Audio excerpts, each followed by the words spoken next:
Hello बच्चों, क्या कर रहे हो? कुछ नहीं कर रहे हो? चीज़ बताओ। ब्रश कौन कौन करता है?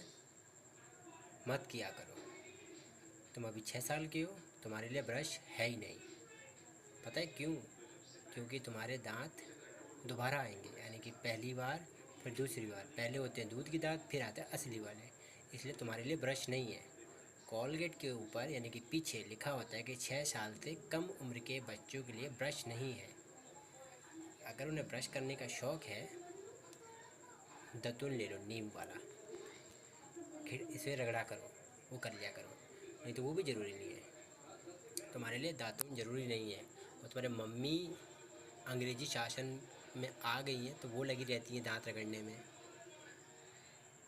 और तुम्हारे पापा भाई वो भी दांत रगड़ने में लगे रहते हैं। वो सबसे बड़े पढ़े हुए हैं, वो अपने आप को आई एम एजुकेटेड, वो भी लगे रहते हैं। लेकिन मैं ब्रश नहीं करता, बिल्कुल नहीं करता ब्रश। ब्रश करता हूँ तो मेरे जो दांतों के ऊपर एक लिक्विड सा होता है वो साफ़ हो जाता है। अब तो मैं आसान तरीके से समझाऊँ। एक गेट है, गेट के ऊपर पेंट कर दिया है, पेंट करा है। अब उस पेंट को हटाना है तो उसे रगड़ो उस जगह पे, रगड़ते रहो रगड़ते रहो रगड़ते रहो। वो धीरे धीरे करके वो पेंट हट जाएगा और वो जो जिसके ऊपर पेंट करा था वो चीज़ नज़र आने लगेगी। अब उसके ऊपर अगर तुमने पानी डाला तो वो जंग खाएगी। ऐसे ही हमारे दांत है, दांत के ऊपर जितना ज़्यादा ब्रश रगड़ते हो उससे वो जो लेयर बनी होती है वो लेयर हट जाती है। और लेयर हटने की वजह से दांतों में कैविटीज़, इधर उधर कीड़े लगना, ये सब शुरू होता है। तो ब्रश मैं करता नहीं, बहुत आसान तरीका है मेरे पास। मैंने कहीं से जाना तो मैंने करने लग गया हूँ।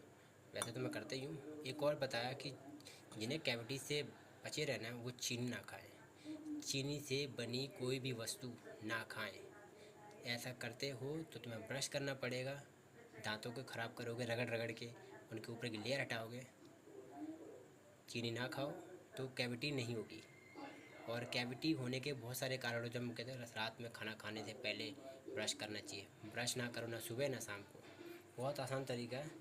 एक गिलास पानी, नमक डालो उसमें, हल्का सा गुनगुना करो और मुंह में डालो उसे और करके उगल दो 2-3 बार। उगल दो, रोज़ सुबह शाम करो। इससे जो हम लोग खाया है वो हमारे दांतों से निकल जाएगा। जितने जो कभी देखा होगा, हम दांत के ऊपर उंगली ऐसे लगा के ऊपर कर देते तो सफ़ेद सफ़ेद निकल आता है। तो वो सफ़ेद सफ़ेद कुल्ला करने से निकल आएगा, कुछ इस तरीके से।